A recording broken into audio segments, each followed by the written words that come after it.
Welcome back to everyone's favorite Oh, podcast. Oh, are we it starting? started. Do you want to start? You ready? I am start. I guess there's no way to. Yeah. There's no like levels to look at. No levels to look at. We'll check it all in post. Okay, so it could be nothing could be happening. Nothing right could now. be happening. This could be all for nothing. Okay. That's life. Uh-huh. You just do it anyway. Oh, So yeah. I'm your host, Alexis. And this is Cody Daniel Hughes. That's right. That's- Facebook name. That's right. Legal names only. Well, there was a space for middle name, so I put middle name. Nice. I have 2 middle names, so I couldn't do that. What are both of them? Sky Rachel. Sky Rachel. Sky Rachel. Now, where does Sky come from, My dad. and why? My mom's told me that he thought it sounded pretty. Uh-huh. And then actually that's a lie. My mom did Sky and then he wanted Rachel. Okay. But I think my mom wanted both of them. Cuz I only got her side of the story. So who knows what really happened. Now, sorry to bring race into it, but which parent is Filipino? My dad. Your dad, okay. Yes. I had a friend in Chicago named Sky, and they were named that because their dad, Filipino, was a pilot, and I was hoping for a little parallelism. You're hoping that your racist idea was right and that it was because he was also a pilot? It was, yes. Okay. Racist hypothesis. Oh, yes, you're right. Sorry. Ran it up the flagpole. Nice. His name was Arturo. Arturo. He didn't talk. He didn't talk? No, one time I didn't have a mattress when I moved to Chicago, and my friend Sky had a mattress, and they're an artist person, and they had like they're very good, but they had a lot of their bad high school art still laying around, and so they had some twine that was dyed with beet juice, and I'm sure it was like a commentary on periods. Yeah. And I used that twine. That's too deep for me. I used that twine to fasten this mattress to the top of my car, which is not the right sort of twine to use. Yeah, it'd be more rope or cord or chain or anything that's not just art supply. A ratchet strap. Anything. Not art supplies. Right. And then their dad came out to help, and then it was like, and he just like didn't say anything, wasn't curious about me. He didn't know. He didn't care where you came from. But I made it back to my apartment on the south side with a new mattress. Nice. I have a weird mattress story. When I was in Columbia, me and my best friend, we moved into this like 600 square foot duplex. Yes. And we didn't have any mattresses. Neither of us had a mattress. So we went dumpster diving because all of the college kids were like getting rid of all of their furniture. Yes. Instead of moving it, they just throw it beside the dumpster. Right. And so we were going through all of that shit, and this other guy pulls up in this big ass like a U-Haul type truck, but it's not a U-Haul. Right. It's like his truck. And we start talking to him, and he was like, I actually own like a thrift store type place or whatever. Yeah. And he was like, I refurbish mattresses. And we told him we didn't have a mattress, and he offered to bring one to our house. Yes. And we were like, cool, you can do that. Here's our address and my social security number. Yeah.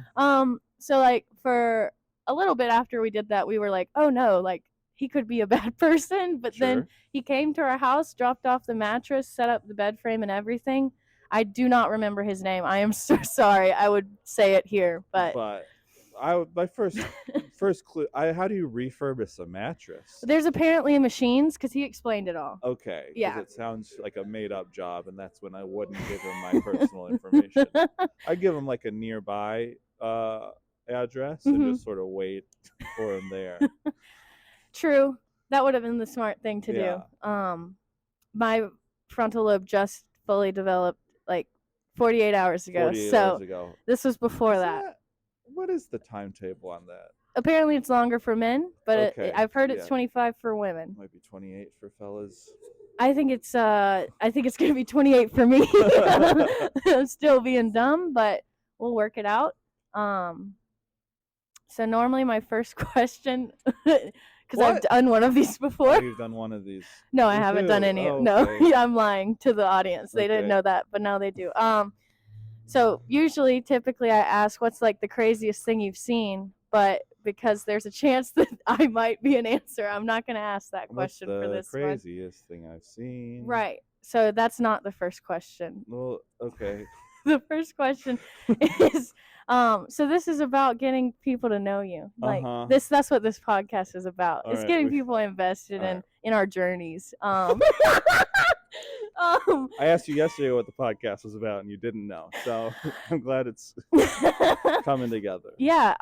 Well, I think that's the only point of this thing for me is to do. To showcase I don't know. who you are. Just to be like, aren't you interested? Don't you want to see my perspective? Mm-hmm. I guess we'll see how it goes. But anyway, you dance. I do dance. Yes. So do you feel like that, like dancing gives you like, is there some correlation between that and like stage presence? Do you feel like it helps you that you dance, or do you feel like it's not correlated at all? That's a great question. I think everything involves the thing about like getting better at anything is it involves effort. So like I journal every day, but I don't try. Mm-hmm. And then I just recently, as in sort of New Year's resolution, I was like, instead of journaling about the whole day, which is pretty boring and sort of glosses over richer details, Mm-hmm. I'll focus on a emotionally potent 30 minutes of the day and how it relates to other aspects and larger narratives of my life. So, okay. And then I was like, oh, this is improving my writing right away. So with dancing, there is like a clownish aspect that you can employ, Mm-hmm. but you can only employ it if you remember to try. Right. So a lot of the times I'm being a real meat and potato style dancer for the type of dance that I do. Uh-huh. Usually I just want to demonstrate to my partner that I am good Right. at this. Yes. And the type of dancing involves partners, and then you have like a string of neighbors that you progress through as the dance goes on. Mm-hmm. And my line of thinking is, I'm not going to show off. If our neighbor man wants to show off and twirl you around and dip you, that's good. Uh-huh. But then you'll come back to me right. and get a nice, just meat and potatoes, dependable swing. Okay. Nice guy. Innocent contact, physical, not nice guy. But some guys just like don't know where to put their hand on the lady's back. Well, they do know the shoulder. Yeah. Some of them don't. Yeah. Some of them weren't listening, going, I can't wait to touch somebody's love handles. Right. Which that's what we all want to do, right? We all just want to touch somebody's love. I want to touch people's shoulder blades, which is where you're supposed to touch them. Right. And so I would say, for stand-up comedy, which you get so little stage time of. Yes. You get so little practice that it's good to have a supplemental art form, mm-hmm. be it acting or improv or podcasting. It's how to be interesting in the moment. Right. I guess podcasting would be. But I would say dancing is sort of on the other side of acting, where it's still like I'm being physical, and being physical is an important aspect of performance. Right. Performance is half of stand-up. Right. The other half is writing, which you can get all the time you want with. Yeah. Nice. I've been trying to write more too. Yeah. I've been journaling. I feel like it's going well. Yes. I missed a couple days, but like. Oh no. But I keep doing it, so I still haven't stopped. I did good. it this morning.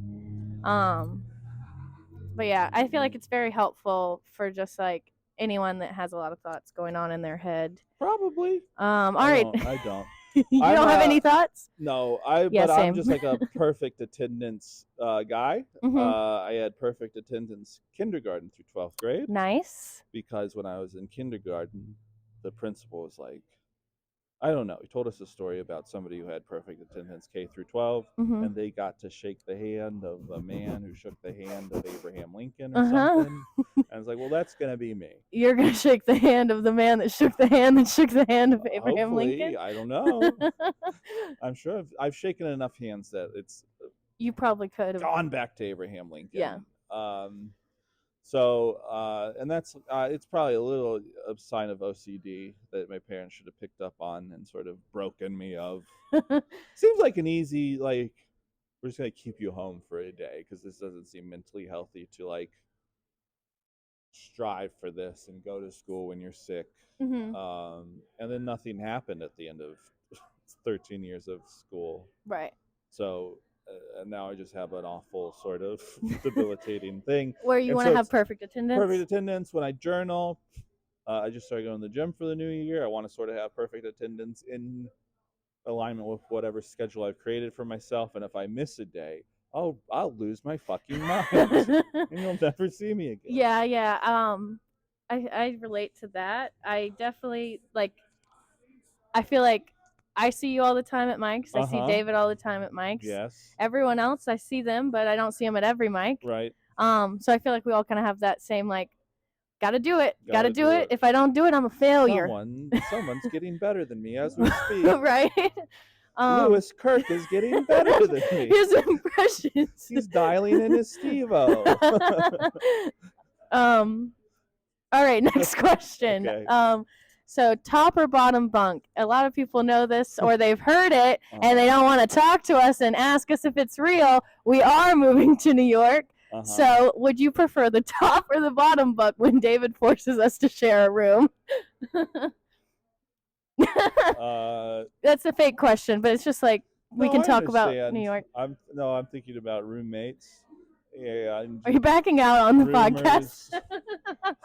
No, rumors of I went to boarding school, so there was pubescent boys. Okay. And that's like a hard, like, by the time you get to college, you sort of have smoothed over your sexual perversions. Maybe you've learned how to hide them. But when you're like 15 at boarding school, you're like Andy Marks.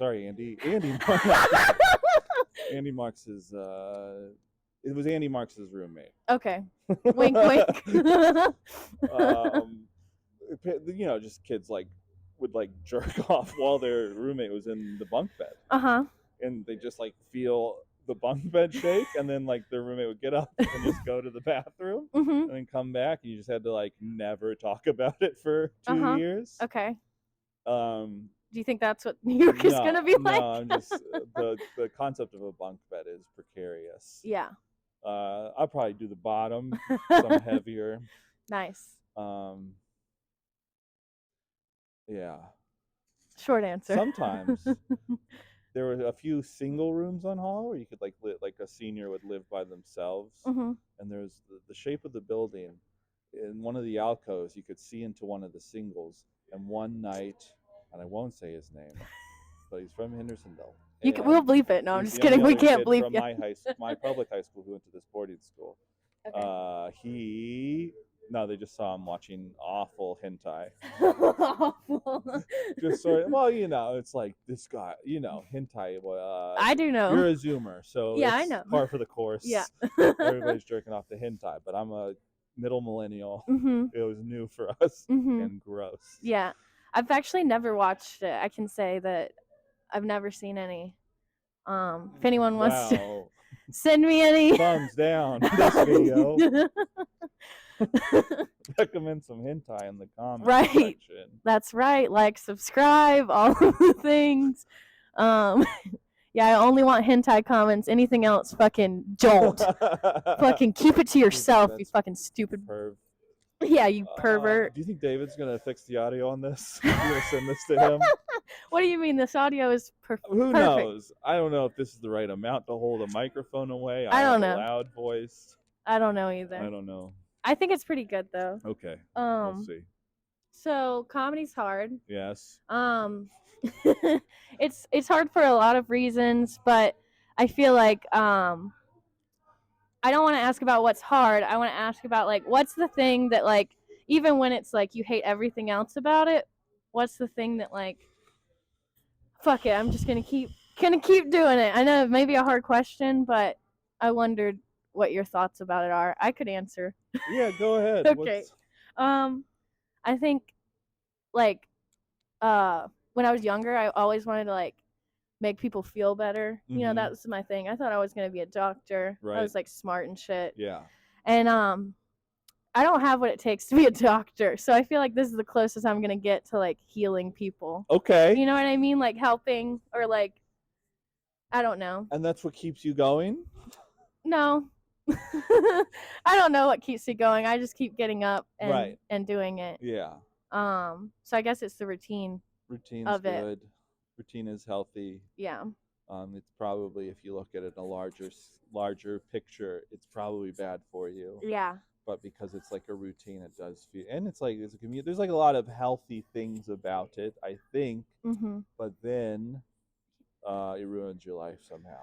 Yeah. It's like, oh look, it's an art. It's a little art. It's a little creative writing. It's good for my brain. I have friends. I have a community that I can depend on. Your voice is getting quieter as you go along. I'm trying to think of other things. Bartenders know me. Right. Door guys know me. That's important to me. Yeah. And it still ends up really, Yeah, years later you go, I don't have a kid. I don't own a house. I don't know how I would own a house. Yeah. So I didn't answer. No worries. I put out my first podcast and my mom called me and said that she was very upset I used the words God damn it. And so I had to tell her I didn't believe in God anymore. No. It was actually kind of a nice conversation. Yeah. I thought it was going to go really bad, but it actually ended up being okay. But I don't know if we totally understood each other by the end of it, and I hope that she didn't subscribe to my YouTube channel or bookmark it. Well, she's probably watching this one. She's probably watching. Don't watch it. What's her name? Her name is Rachel. Great. Like from Friends. That's right. I picked the treadmill in front of the TV at the gym that plays Friends. Nice.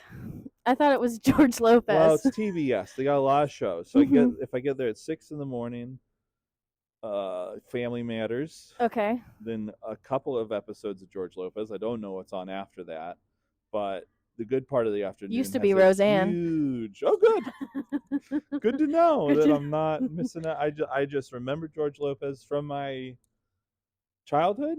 It feels good to see the faces. Right. Obviously, I can't hear the sound unless I brought my little headphones, but my ears are weird shaped, and my head's too big for headphones. Damn. So I go, press the button. No, it's fine. It's still on. Oh, I think. Yes. No, press it again. Okay, now it's on. Sorry, I was just talking about how much I love looking at George Lopez.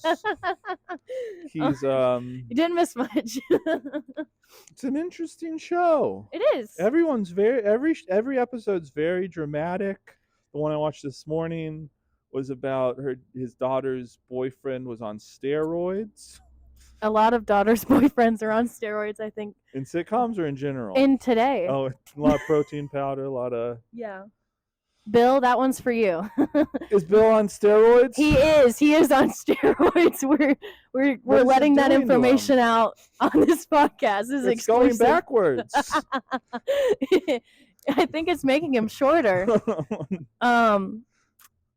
All right, so that but like comedy the cool kind of steroids. It's not stupid. But what kind of steroids, Bill? Yeah, what kind of steroids?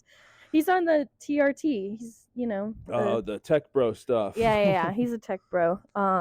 So you're a poet. You like poetry. No, you're not a poet. You're not a poet, but you famously love poems. Famously love poems. Post about poems. More frequent than I see other people. Sure. So I would like to know what's your favorite poem or like excerpt, and then if you want to say why, you can, but you don't have to. Do you know any poems? Favorite? Or like, do you have any memorized? Do I have any memorized? I have one. That's the only poem that I have memorized, and I only know like a little part of it. No, but there's like phrases that like bubble up. I do think I'm not going to try it. I don't know what it's called. but there was like a class in college. There was a poetry class that I took where you had to memorize a poem. Mhm. I think it's still in there. You think so? Also, my 8th grade teacher, and I think I got a lot of my. I'm very happy with how my New Year's resolutions are going. I'm very happy with how I'm trying to read, write, and run every day. I think Nice. that's the idea. So my 8th grade teacher, we would every week we would dissect a political cartoon and a New Yorker cartoon and a poem and a little editorial maybe. And it was like a different day of the week, but each day was this. So every Thursday we would, I don't know, read a poem and he'd dissect it for us. But he would recite poetry to us. And there was one time he's like, I'm gonna recite this poem 5 times. And then he held his hand in the air and he as he brought down his fingers, he ended up flicking us off. And we all laughed, and then he would pretend he pretended that he didn't know why, which is very funny. And yeah, that's pretty good. He singled me out specifically. He was like, "Why are you laughing?" You're right. But that poem's called Jenny Kissed Me. Okay. I think it's Jenny kissed me when we met, jumping from the chair she sat in. Time, you thief who loves to get sweets into your list, put that in. Say I'm tired, say I'm sad, say that health and wealth have missed me, say I'm growing old but add, Jenny kissed me. 8th grade. 8th grade. Nice. It's still in there. 5 times, that's all you need. You were 17.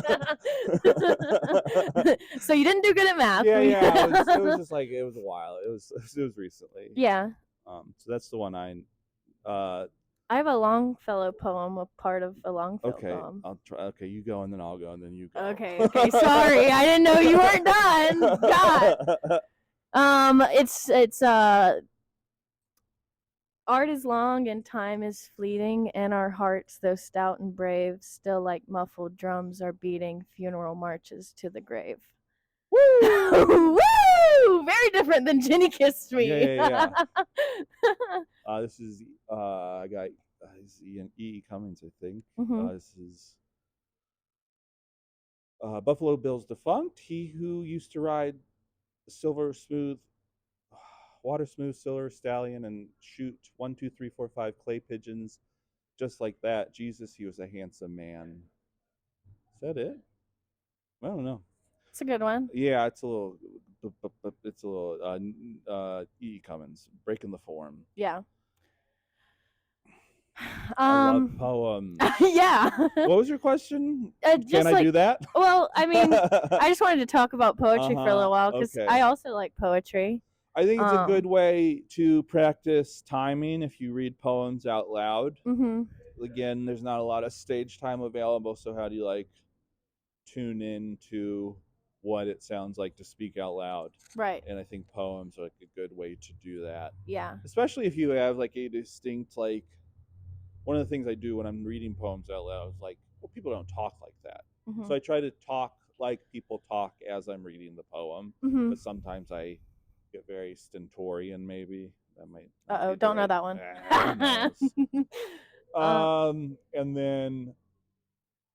And then it's but then I go, well, it's a poem, so it's supposed to be a little musical, but it's also supposed to be a little talky, and so I try to put more talky on it than I am saying something that was written on purpose. Porpoise.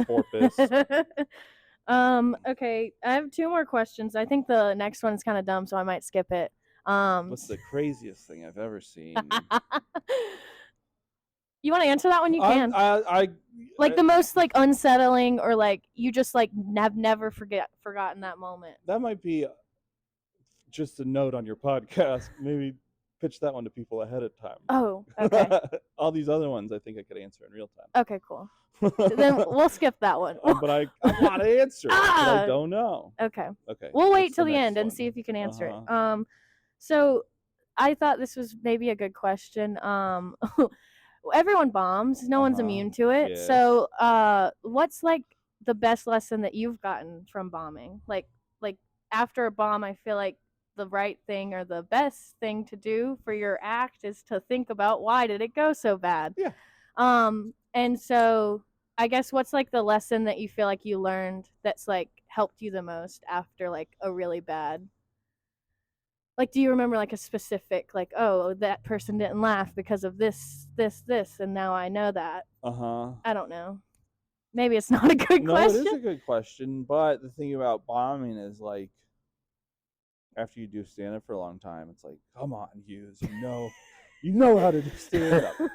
And so a lot of just the painful reminder is like, you didn't prepare. Mm-hmm. You drove all the way to Asheville. Mm-hmm. You drove 40 minutes and you couldn't even be bothered to look at your fucking notebook. Mm-hmm. Is the big feeling that I get after bombs. Mm-hmm. And I haven't remedied.